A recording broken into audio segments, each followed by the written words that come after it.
हम वहाँ पर हनुमान जी के मंदिर के पुजारी हैं। अच्छा। और करीब आप लोगों के आशीर्वाद से 32 साल के आसपास सेवा कर रहा हूँ। हम और ये दो हैं, ये दोनों हम तो रहते हैं मंदिर में आते हैं, हम लोग आपके साथ जो सुनते हैं वो आपस में डिस्कस करते हैं जी डेली। अच्छा स्वामी जी, मेरा 5 प्रश्न आपसे है जी। हमको सब पता है कितने भाई बहन हमारे यहाँ बैठे हुए हैं, सब अपने अपने प्रश्नों के उत्तर लेने के लिए बैठे हुए हैं, तो हम सूक्ष्म रूप से पूछ रहे हैं और उत्तर आप चाहे 2 मिनट दो चाहे 5 मिनट दो, उसका उत्तर मैं सुनना चाहता हूँ। बोलिए। एक मेरा जो लास्ट वाला प्रश्न पहले बता दे रहा हूँ मैं, कई कथाकार हमारे पास गए, मैंने उनसे प्रश्न पूछा लेकिन वो प्रश्न का उत्तर नहीं दे पाए जी। वो तो मैं लास्ट में पूछूंगा, पहले जो मेरा प्रश्न सुन लीजिए आप। पहला प्रश्न मेरा स्वामी जी है, गुरु जी है कि जीवात्मा और आत्मा में क्या अंतर है, मोक्ष किसका होता है? जीवात्मा और आत्मा दोनों पर्याय हैं। ठीक।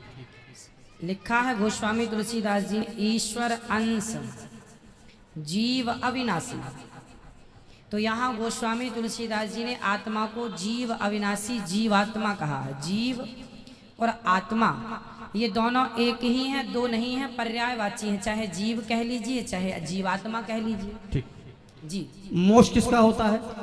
मोक्ष जो होता है, मोक्ष का अधिकारी है मन। माया मरी न मन मरा, मर मर गया शरीर, आशा तृष्णा ना मरी, कह गए दास कबीर। तो जो हमारा मन है वही मोक्ष का अधिकारी है, क्योंकि आत्मा तो मोक्ष से और जन्म मृत्यु सबसे परे है। तो जो मन है, कहते हैं ना सब मर गया, शरीर बूढ़ा हो गया, मन बुढ़ा नहीं हुआ। ठीक। तो मन को ही सारा सुख दुख मिलना है। ठीक। स्वामी दूसरा प्रश्न मेरा है, मरने के बाद अपने कर्मानुसार, जैसा आप बता चुके हैं, जीव अन्य योनियों में चला जाता है। ठीक। तो मेरे फिर पितर कैसे होते हैं? पितर ऐसे होते हैं कि जब हमारे पिता के पिता जो भी आज धरती पर नहीं है, वो जब यहाँ से मरकर जाते हैं तो सीधा पहले पितृलोक जाते हैं। वहाँ जाने के बाद, जैसे हमने बताया, 13 होने के बाद यमराज जी निर्णय लेते हैं कि अब आप पाप या पुण्य के अनुसार अब कहाँ जाएंगे, स्वर्ग जाएंगे, नरक जाएंगे या अन्य तमाम योनियों में जाएंगे। तो कुछ लोग तो अपने कर्मों के बस किसी भी योनि में चले गए। माना कि हमारे दादाजी परदादा जो भी हैं, कोई शेर बन गया, शेर के अनुसार। अब हमने उनके नाम से यहाँ पिंडदान दिया, गया जी में तर्पण किया, जहाँ भी किया, तो हुआ क्या, वो शेर की योनि में जहाँ है, यदि उन्हें कोई कष्ट है, भूखे मर रहे हैं या कोई कष्ट तकलीफ है, तो ये पिंडदान का पुण्य उनको उस योनि में प्राप्त होगा जहाँ वो है। किसी भी योनि, बंदर से लेकर चींटी से लेकर हाथी तक जहाँ है वो उन्हें, यदि वो मनुष्य बने हैं तो मनुष्य की योनि में उनको प्राप्त हो जाएगा, जहाँ है वहाँ मिलेगा। ठीक है।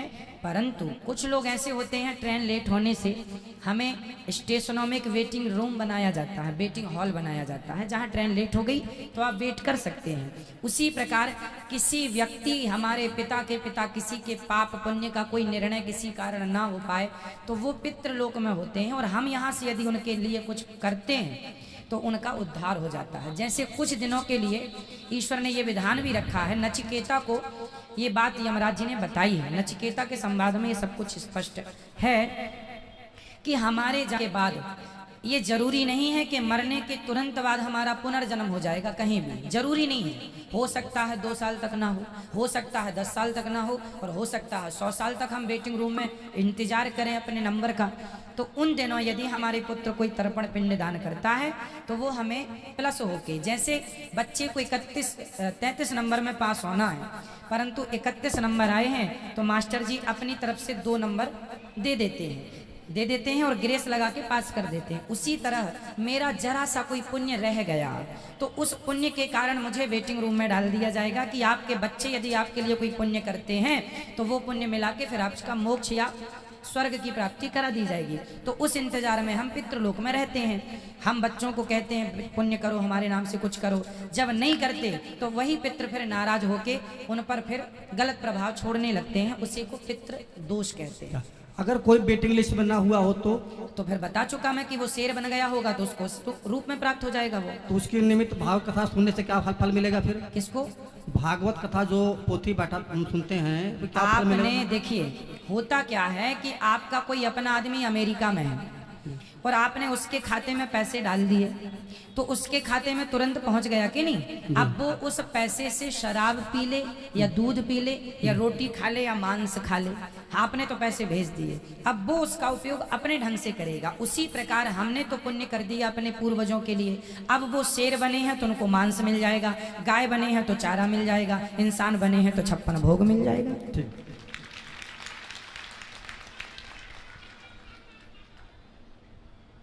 स्वामी जी, मेरा ये अंतिम प्रश्न यह है से जी कि आपने भी कई बार बता चुका है, हमने भी कई और संतों सुन चुके हैं और थोड़ा सा जानते भी हैं कि जो हम कर्म पिछले जन्म में किए हैं, ठीक है, वहाँ हम भोग रहे हैं। हाँ, अच्छा किए हैं तो बुरा किए तो भोग रहे हैं। जब मेरा कर्म पिछले जन्म का समाप्त हो जाएगा तो हमारी जीवन यात्रा से खत्म हो जाएगी, ठीक है, तो हम यहाँ कर क्या रहे हैं, ये प्रश्न मेरा है। हाँ हाँ, आपका प्रश्न बहुत उचित। ये मैं कर क्या रहा हूँ, हम मारा जा रहा हूँ तो जब मारा गया, दशरथ जी को ऐसा कर मिला तो जन्म कर मिला, तो हम यहाँ पर कर क्या रहे हैं, ये प्रश्न मेरा है। ये देखो, इसका नाम ही है कर्म भूमि, है ना, जिसे हम मृत्यु लोक कहते हैं, इसे कर्म भूमि भी कहा जाता है। कुल मिला के हमने जो पिछले जन्म में किया, अच्छा या बुरा, वो तो हम आज पा रहे हैं। इसीलिए आज आपने देखा होगा सबकी स्थितियां अलग अलग है, कोई अमीर है, कोई गरीब है, कोई 2-2 रोटी को मोहताज है, कोई 56 भोग खा रहा है। तो ये क्यों हो रहा है? ये पिछले जन्म में आपने जो किया था। एक आदमी चावल ही चावल खा रहा है, तो किसी ने कहा रोटी भी तो खा, बोले चावल की खेती अभी हुई है सो घर में चावल है, चावल खा रहा हूँ, गेहूं बो दिया है, जब गेहूं कटेगा तो रोटियां खाऊंगा। तो जो कल किया था वो आज पा रहे हैं, जो आज करेंगे वो आगे पाएंगे। को ना काहू को सुख दुख कर दाता, निज कृत कर्म भोग सब भ्राता, ये लक्ष्मण जी कह रहे हैं। कोई व्यक्ति किसी को जरा सा सुख नहीं देता, जरा सा दुख नहीं देता, प्रत्येक व्यक्ति अपने किए कर्मों का फल भोगता है। यहाँ तक कि राम जी को भी अपने कर्मों के कारण राम बन के आना पड़ा, सीता के पीछे घूमना पड़ा, सीता सीता। नारद जी ने श्राप दिया था, उस श्राप के कारण राम जी को आना पड़ा और सीता की खोज करनी पड़ी, और हनुमान जी का भी सहारा लेना पड़ा क्योंकि श्राप था। सीता माँ को भी वनवास हुआ इसलिए कि उनको भी श्राप था।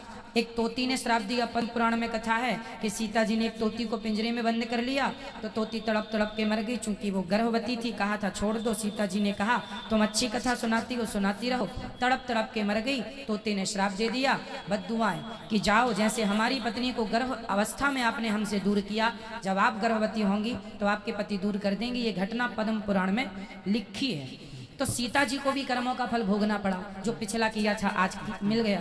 तो कुछ कर्म ऐसे होते हैं जो आज के आज ही हमें मिल जाते हैं हाथों हाथ, कुछ पिछले जन्म का आज, आज का कल। अब आप कहेंगे तो ये चक्कर चलता रहेगा, हाँ तब तक चलेगा। कबीर जी कह रहे हैं, चलती चक्की देख कर दिया कबीरा रोए, दो पाटन के बीच में साबुत बचा न कोए। पुनरपि, आद्य शंकराचार्य जी कह रहे हैं, पुनरपि जननम पुनरपि मरणम पुनरपि जननी जठरे शयनम। ये जन्म मृत्यु चल रहा, सब पिस रहे हैं। बोले कैसे बचेगा? बोले भज गोविंदम गोविंदम भज मूढ़मते। यदि कोई भगवान की शरण में चला गया तो वो जन्म और मृत्यु के चक्कर से बच जाएगा। इसलिए कथाएं, कीर्तन, भगवान की शरणागति। जब कबीरदास जी रोने लगे, चलती चक्की देख कर दिया कबीरा रोए, रोने लगे, तो उनके पुत्र ने पूछा, कमाल, कबीरदास जी के पुत्र का नाम था कमाल, पिताजी आप क्यों रो रहे हैं?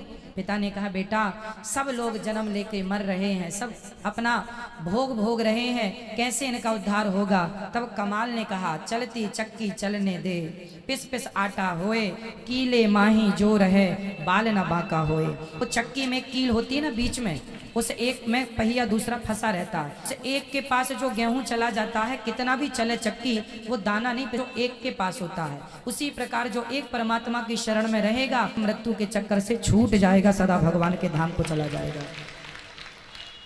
स्वामी जी, संतुष्टि हमको नहीं हुई, हम कर क्या रहे हैं? आपने सीता जी को उदाहरण दे दिया, ठीक है, सीता जी ने ऐसा गलत काम किया, उनको भोगना पड़ा, ठीक है, गलत काम किया, उनको भोगना पड़ा, ठीक है।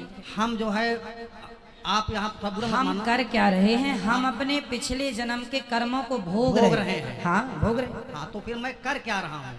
भोग रहे, भोग तो रहे हैं। अब अच्छा जो आज करेंगे वो आगे आपको मिल जाएगा, बुरा करेंगे वो भी आगे मिलेगा। और यदि समर्पण भगवान के चरणों में अपना पाप पुण्य, प्रभु मैं आपका हूँ, मैं आपको कभी भूलूं नहीं, यदि अपने आप को उठा के भगवान के चरणों में समर्पित कर देंगे तो पाप पुण्य दोनों से बच के मोक्ष प्राप्ति हो जाएगी, भगवत धाम मिलेगा।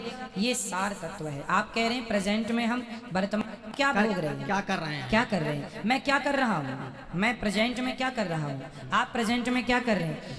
आप और हमने अपने कर्म भोग रहे हैं। आपके कर्मों में वृंदावन का दाना पानी लिखा था तो आप यहाँ आ गए अपना खाने पीने ये मेरे पिछले जन्म का संस्कार था। नहीं, हमारी आपकी पूरी हिस्ट्री, हमारी पूरी कहानी लिखी हुई है। किस तारीख को आपको कहाँ जाना है, क्या जाके क्या बोलना है, क्या करना है, ये पहले से तय है। तो आप पहले से जो तय था, अच्छा तय कहाँ से हुआ, आपके कर्मों को देखकर। पिछले जन्म जब आपका यमराज के पास, जब आप पिछली बार मरे होंगे ना, और मर के जब यमराज के पास गए होंगे तो आगे जन्म की पूरी आपकी कहानी लिख दी जा चुकी होगी कि आप अगले जन्म में अब मनुष्य बन के जाएंगे। आज फलानी तारीख को आप जाके अनिरुद्धाचार्य जी से ये सवाल करेंगे, ये उत्तर मिलेगा, इसके बाद आप यहाँ जाएंगे, यहाँ खाएंगे, ये पानी पिएंगे, सब कुछ लिखा है।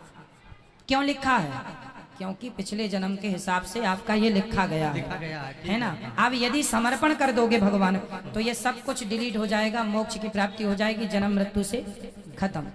अब जो कुछ करें हम भगवान को समर्पण कर दें। हाँ, इसलिए कहता हूँ तुदीयम वस्तु गोविंद तुभ्यमेव समर्पय। जो भी अच्छा करो, जो भी करो, हम तो कहते हैं कर्म नहीं, अपने आप को उठाओ और भगवान के श्री चरणों में समर्पित कर दो, तो अपने आप अच्छे बुरे कर्म सब चले जाएंगे, फिर मोक्ष होगा। स्वामी जी छोटा सा प्रश्न और जी।